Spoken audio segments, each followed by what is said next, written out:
In this webinar, we'll be taking an in-depth look at QR codes and how they can benefit your business. We'll move along a lot of this fairly quickly. I'm going to try to keep this within 30 minutes or less, as in respect to your time. So we're not going to go too far off of it. Our broad agenda for this one is why we care about QR codes. So, like, that's kind of why we're here. If you're here, you probably care about them to some extent, or you just like to hear me talk. I don't judge. Um, but we should know, like, why we're actually discussing this.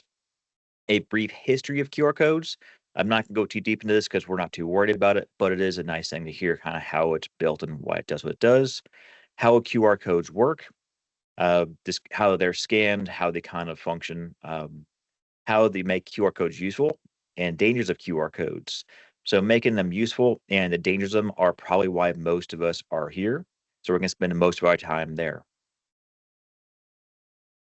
If you're not familiar with me, my name is John Miller. I'm the director of Internetic. I've been working in the IT field for probably 25-ish years now, 18 of those being with Internetic.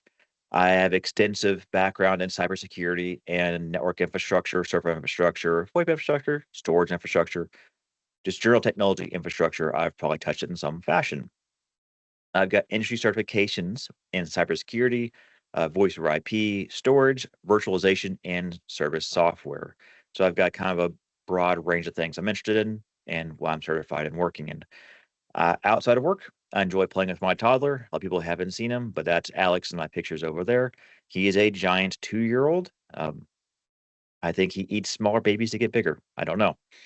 I also play video games and I play airsoft. So the picture of me in camouflage right here, that is not, I do not have military service. I just play airsoft, so I get to play pretend. I enjoy that. All right. So going into it, why do we care about QR codes? Uh, if you look around your office or your house or wherever you are right now, you'll probably find at least 6 QR codes. Looking around, I can see at least 1, 2, 3 just on my desk. They are everywhere. It's not only that are used everywhere to sell to us or give us information, we can use them for the same purpose as business people or salespeople or marketing people or whatever we are to use to give those information to other people, to sell to other people. That is the general goal of business, is to sell something till we get paid for that service. Is also useful to know how things work. I think this is more of a me thing. I don't like not knowing how this little widget or this thing works. So it's kind of nice to know how those magic little black and white pixels work. It is great for pub trivia. Oddly enough, these things do come in trivia sometimes, and you might get $50 off the trivia for it. So if you win a trivia game off of my presentation, tell me. That'd be actually pretty cool. As I said, they can be used in business. They're very heavily used in marketing primarily, but they can also be used in other things. I've seen them often used in like manuals. Like if I bought some things off Amazon recently, where instead of having a printed manual, it has a little piece of like 3x5 paper, has a code on it. You scan it and you get the manual. That's kind of nice because that can be updated. They don't have to like print a bunch of 10-page manuals and staple them and make them look nice. They just give you a little printout of the QR code, you scan it, and you've got your manual. That's useful for me. We care because we want to avoid mistakes when using them. I've seen a lot of people that have used QR codes and implemented them poorly or are just doing something odd with them that does not give them the most benefit of using this, not necessarily technology, but this marketing ability. And we care because the dangers of QR codes is really not that well broadcasted or talked about, that there are dangers of QR codes. They're not like they're going to randomly jump out and bite you sort of thing. Is more of being aware of what that QR code might represent. So a brief history. Quick response or QR code. They were invented back in 1994 by Masahiro Hara. I apologize if I butchered that. I can barely speak English on a good day anyway.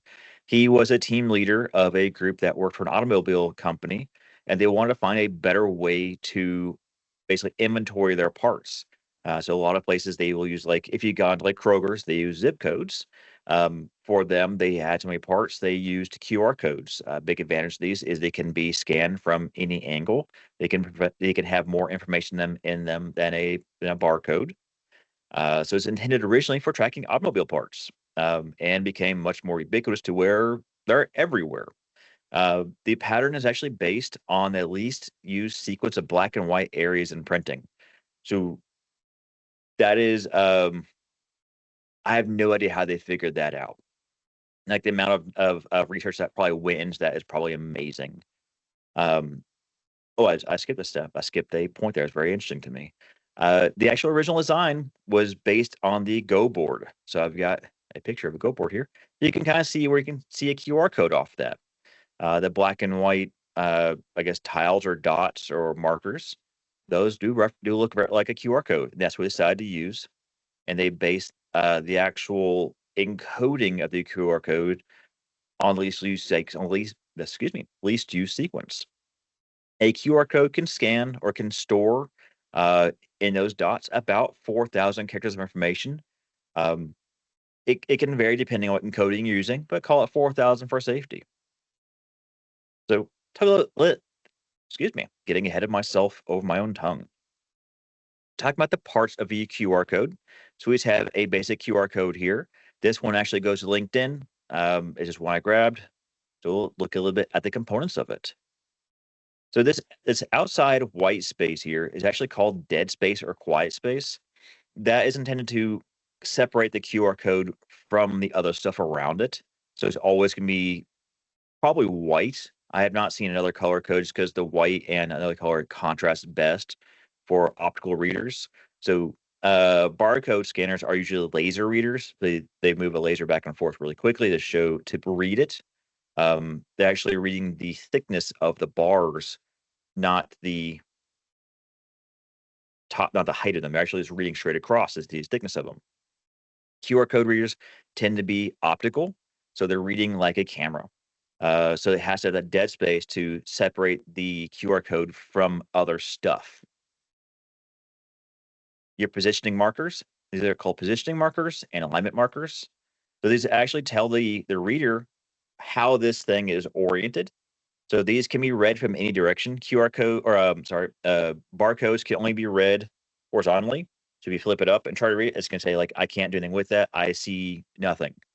With QR codes, big advantage of them is that they can be read from any angle and actually fairly steep, like from any orientation, I should say, and from pretty much a very steep angle as well.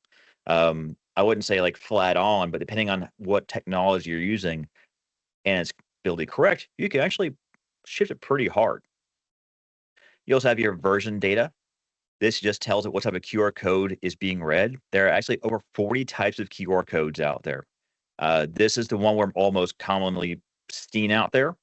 But there are other versions. You see, like look at like a UPS or an Amazon package. They have their own version of a QR code that, like, if you have point your phone at, it's gonna say like, I can't read that. That's just another version of this. You also have your format data. So you will notice something in each of these. There are duplications of these. So like these two are duplicates and these two are duplicates. So everything in a QR code is duplicated somewhere else in it. The idea is for air checking. The big part of the QR code is just used for air checking, like almost half of it, so that you can lose, I think, up to 30% of the code can be marked off, torn off, scratched out, what have you, and still be read. So our format data here tells the reader what air correction level and mask pattern is being used. This tells it like how much of this data is actually being used for air correction. For timing data, you see these little dit dots here on both of these. These tell the reader how big our QR code is, or how many pixels it is really, because the QR code can be big or small depending on how big you print it, but the actual like how many pixels it has kind of changes there. So it tells the reader how many pixels to expect. Answer actual information. So when you get down to it, the highlighted area is the actual information that we're trying to read, be it a web address, a YouTube link, a TikTok link, a Facebook address, uh, whatever is in there. This is the actual data. And half of this is actually error correction still. So it's kind of interesting. So it's very data dense as far as being able to put data in here for like a standard barcode. You really with those lines, you're really only showing like 10 or 15 numbers. I've not seen one with letters, but I can't promise that. With this and it's in that same space, you can show a great deal more data. How it's actually read is it starts generally the bottom right and will read basically up and down. So it'll go kind of this way, and it'll skip over this, and it'll just keep doing that. And once it has the data it needs, it'll skip over to here. Well, actually, it'll keep reading and just hit the error checking part of it, and just make sure it actually got the data it wants. Um, you can put a logo in it because of the error checking capabilities. You can actually smack a logo right in the middle of this thing, and you can still read the QR code. This is actually pretty commonly done by businesses that want to show their logos as part of their QR codes. You just got to keep it pretty small. But as long as you put in the middle there, the error checking will allow for that data to be read. Oh, using QR codes. Oh, skipped ahead. Sorry about that. Using QR codes, we've all seen them basically everywhere. We've got some quick examples here. If you're at Platinum Fitness up the road from us, you're very used to seeing this. A lot of gyms use these now for entry. You see them on the sides of buses, on the sides of trucks, at Cracker Barrel, at Waffle House, at IHOP, at pretty much any restaurant. Um, Places you usually see them. Restaurant menus are very popular. Realty flyers, business cards, gyms, identifiers for like shipping. Uh, one you don't see that often is actually joining Wi-Fi. Neat thing with QR codes is you can put one in a conference room, and when you scan it with your phone, it will tell it this is a Wi-Fi identifier, and give the password and SSID to the phone so it can join the Wi-Fi without having to like tell everyone a complicated code. They're often used for exchanging business information, such as kind of like a digital business card. Or if you're at a trade show, you walk around, you see something that, okay, I want to talk to this guy later on. You scan the QR code with your phone. It drops a little, it's called a VCF, I think it's called, basically virtual business card. Drops onto your phone so you can call that person later. They are used a lot for what's called TOTP, time-based one-time use passwords. If I'm saying that right. So when you're logging into a website and you get a QR code and want your phone to scan it, and you get a six-digit code, that's called a TOTP. Those are a very common way of telling the your application on what that code should be. You see them very often for feedback. So going to hotels, going to restaurants, going to wherever, they always want feedback on where they can improve. So you see QR codes used for that very often. One you don't see as often, but is actually really cool, is augmented reality. So I've been to a few places where if you scan the QR code and with your phone, it will basically load up a web browser and show a different version of what you're seeing. So, like augmented reality, they'll put like brackets or highlights around things.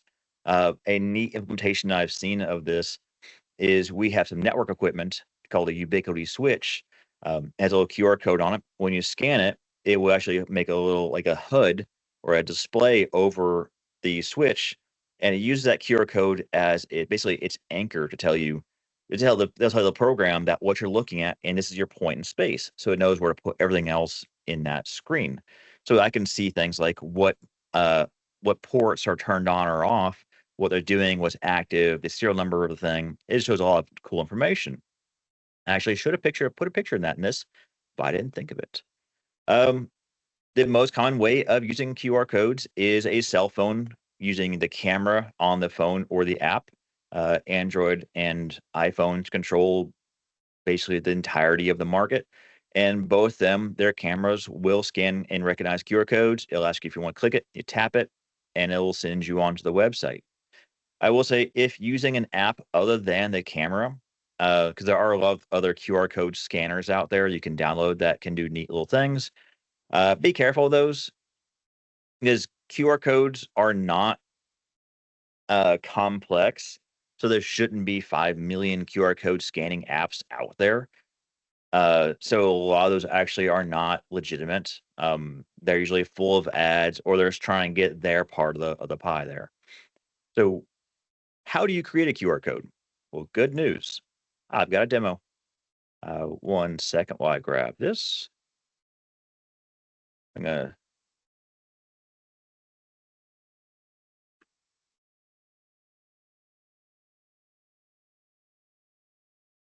All right, so we should be pulling up Adobe Express here. But not to worry, I will send this link in a follow-up email. So Adobe Express is what I generally used to use to make QR codes. It's free, it's easy to use, it doesn't have a bunch of ads on it, anything like that. So the cool thing with Adobe Express, you can just type in your address. And from here, you can save as image as, drop it to your computer, and you can do whatever you want with it. So now you've got a QR code you can put into your materials. I say when you're doing this, it will give you a couple options. PNG is your best for basically just throwing onto a website or something like that.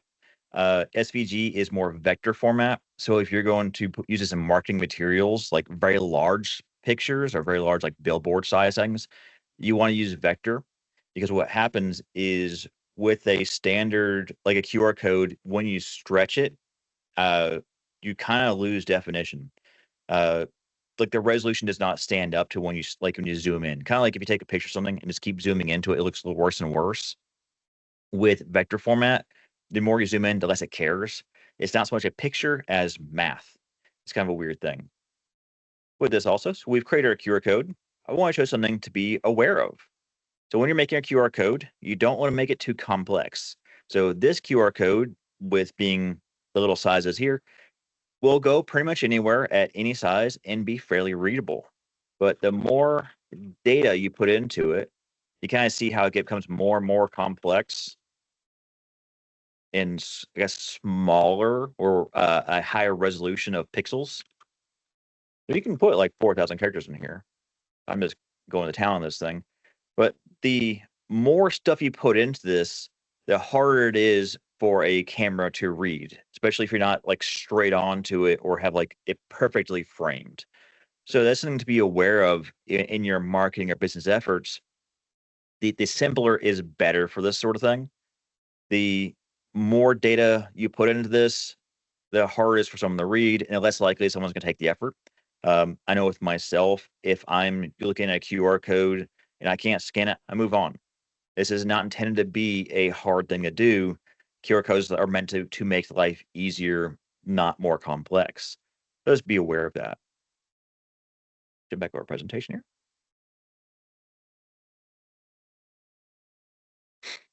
All right. So we have our demo there. Some advice on using QR codes. I'll show examples of some of these if I can. Don't be dense. Say it like we just saw. The more dense that you make that code, the harder it will be sorry, I had to left that up over there. I didn't see that. The more dense you make that code, the harder it will be for someone to read it. And the worse it will look in marketing materials. When you print out like brochures, they only have a set amount of resolution because ink can only go so fine on that stuff. So that the more small and more dense it makes it, the less likely it is for somebody to read it, and they're not going to bother. If you are using like more dense or in general, you should use a link redirector. What this is like I like brand.ly, so rebrandly, I should say, rebrand.ly, rebrandly. That is a nice link redirector, so that you can put a large amount of like a larger web address, including like your marketing tracking information. You can put it inside this, and it'll give you a small link. So instead of being like internet.com/blah blah blah blah blah blah blah, blah it's internet.com/tracker or webinar or something like that. That also has the advantage of if my web address changes later on, I just change it in the redirector instead of having to reprint a new QR code, new business cards, new brochures, whatever. Yeah, that link stays. I can just point it wherever I want. Do not use QR codes in emails.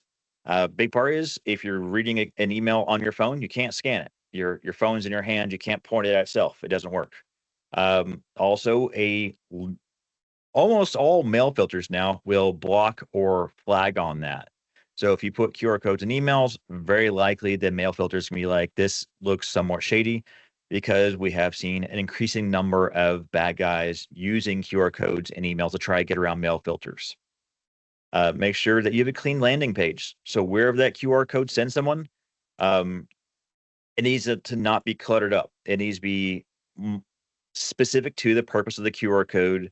It needs to be very quick to tell them, you scan this, this is your next step. Like if I'm going to the restaurant, I scan that, I want my menu to pop up and I want it very easily to read on a cell phone. I don't want to click through 3 more things or it's be a mess. I'm gonna move away from that pretty quick.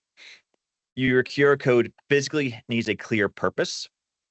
So a QR code on a piece of paper sitting somewhere, no one's going to scan it and be like, what is this thing? Where does it take me? Someone knows he might take a look at it, but it needs to tell them you are scanning this because this is your menu. You're scanning this because this is the information for your contact. You're scanning this because this calls me. It needs a clear purpose in QR code life. Know your audience. So QR codes are great, but some places they don't really work that well.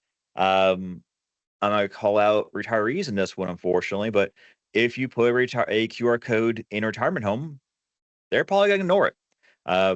That's not a good audience for it.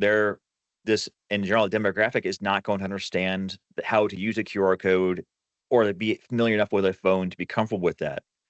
The same putting in a daycare, flipping around. Babies don't have phones, but pretending to do. They're not gonna know what they can do with the QR code. So putting it in the right place. In a brochure is a good place for it. In your marketing material is a great place for it. If you're at the zoo, putting it next to something that says like, scan here for special events coming up. Just be aware of how you're using it. It's not a fire and forget solution. Have a clear call to action.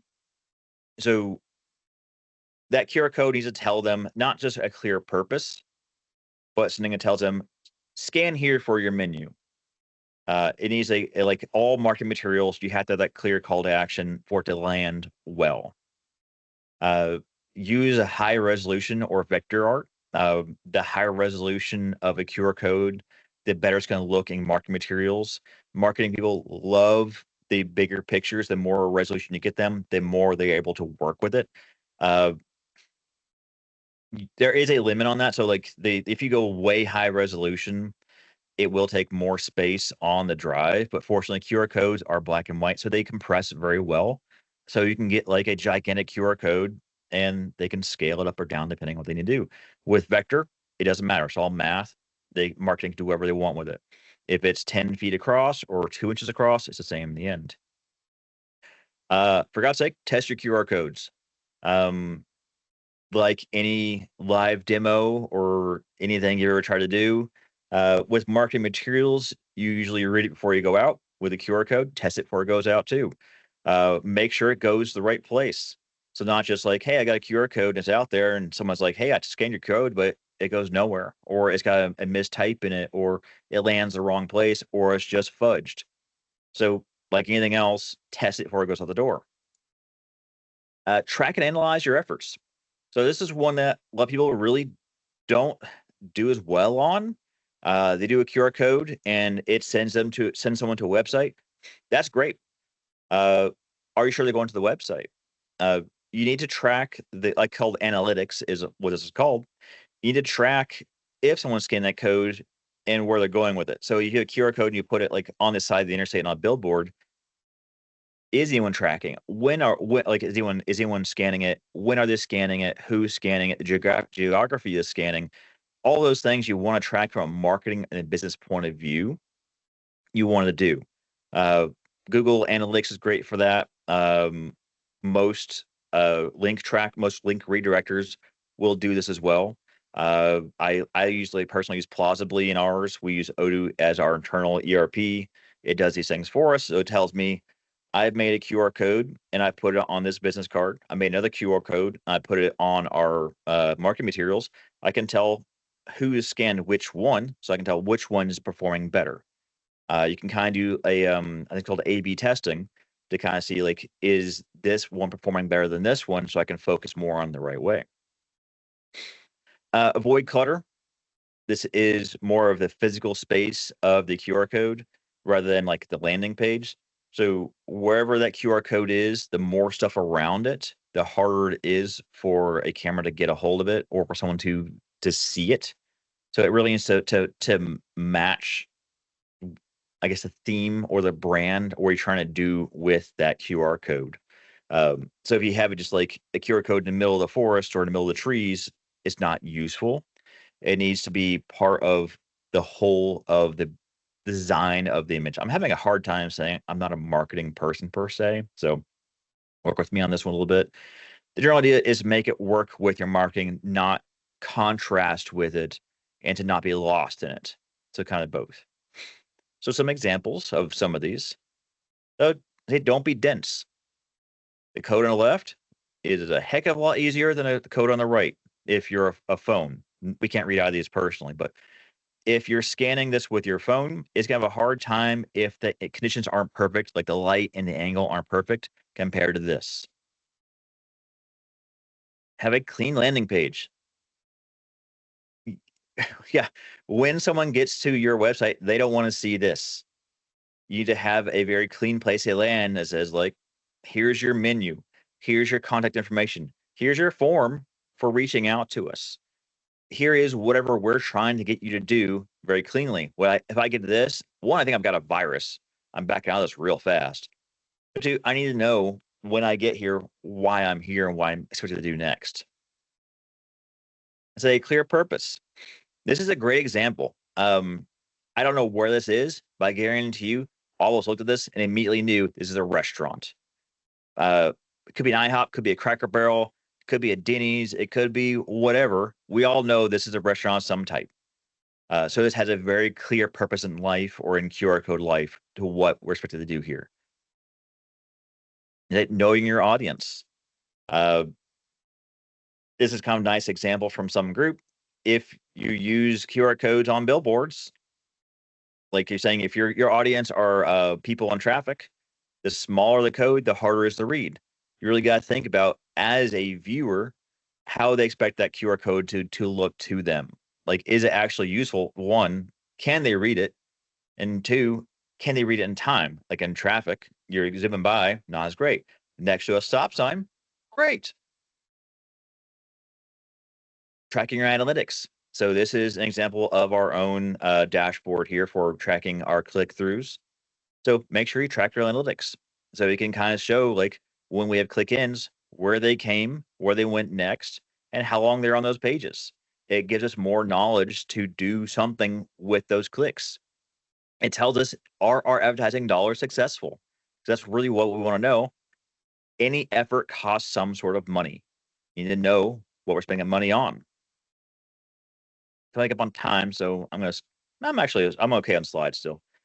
So I want to make sure I don't waste everyone's time. So we're going a little bit over. We should be good. Say avoiding clutter.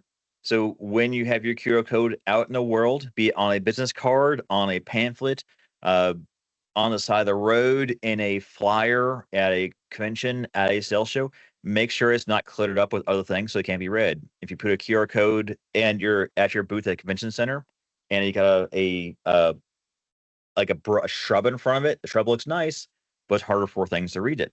So be aware of the surroundings of your QR code. So a little bit about dangers of QR codes. Fortunately, there are not that many, but there's something to be aware of. Phishing is a common attack for QR codes. So we get those emails that are trying to say, here's a QR code, scan it to approve your whatever. That's a common credentials phishing scam. Uh, it's hard to prevent that sort of thing other than just don't scan QR codes that you don't trust. Um, if you get a QR code in email, you probably shouldn't scan it. Or if nothing else, call us and we'll take a look at it for you. Malware, QR codes we're seeing more and more often being used to deliver malware. Kind of same thing as phishing rather than a credential stealing website. They're dropping malware on people. Is not as common because it requires some user interaction to usually run the malware. But we have seen a couple of what's called 0 days or really nasty things that with phones don't have as much protection as computers do. It's kind of a weird blind spot in the security world. I think part of it is just the phones don't have the power, or they want them to be so snappy and responsive, and they won't be a headache to use. They don't have much cybersecurity on them. So they are a good attack vector for these things. So you can scan a QR code and it might load a payload on there that does bad things to your phone. So that's something to keep an eye on. That comes back to don't scan QR codes that you don't trust. Privacy. This is one that is really not well talked about. Uh, QR codes can be used to track you. This is harder to do, but I've actually seen this done in the field and I've done it myself. So if you put a QR code somewhere, like say I'm trying to do some research or like I'm targeting a company for penetration testing, something like that. I put a officially formed QR code somewhere. I know where that QR code is. There's like one of its kind, or I can put multiple QR codes out there with different codes in them, and I can tell when someone scans that QR code. What they'll tell me is I can using other called open source intelligence or OSINT data sources. I can actually learn a lot about who scanned it, and I can kind of narrow down my targets. I can tell like who that person is, where else they've been to, what type of phone they're using, type of browser they're using, uh, their physical location because they scanned the code I put somewhere.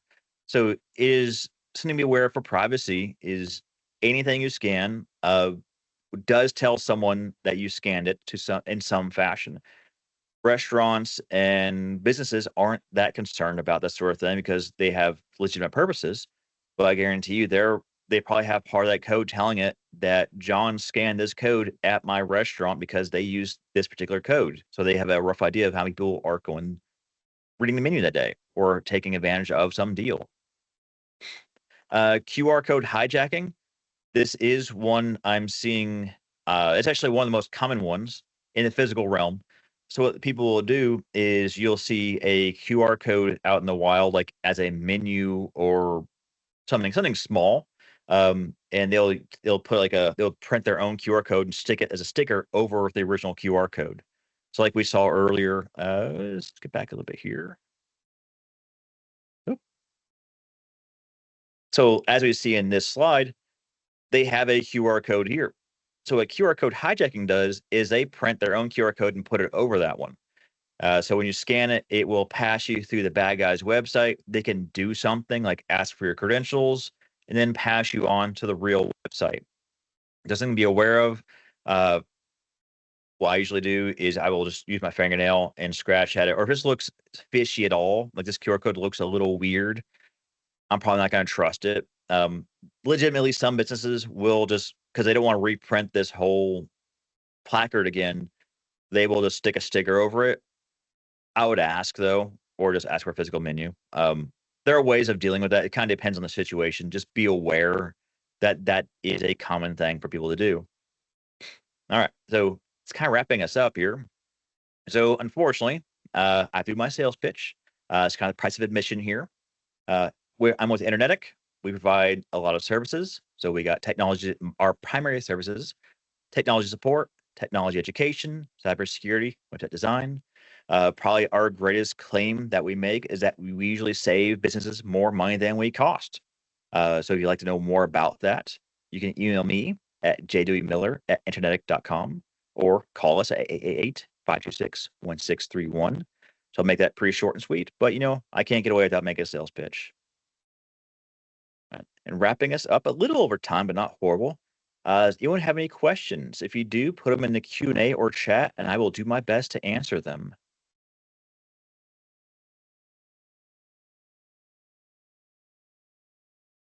Look about 20 seconds of awkward silence here before I'll call it.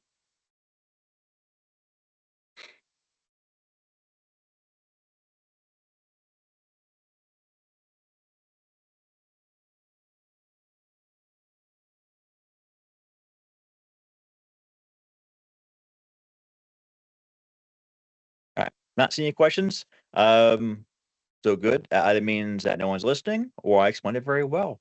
I'm going with I explained it very well. So as I will note for everyone, I will be sending out this at his YouTube link later on, including I should say, I'll send a follow-up email with the link to this video and a link to both Rebrandly and to the QR code generator.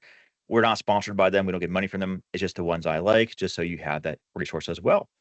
Otherwise, want to thank everyone from attending. If you need to contact us, you got our phone numbers, our websites, our emails, and our address on screen. Don't visit us. We won't like that, but emailing us and calling us, we love that. So if you have any questions or anything like that, I will stick around. Otherwise, everyone, thank you for coming.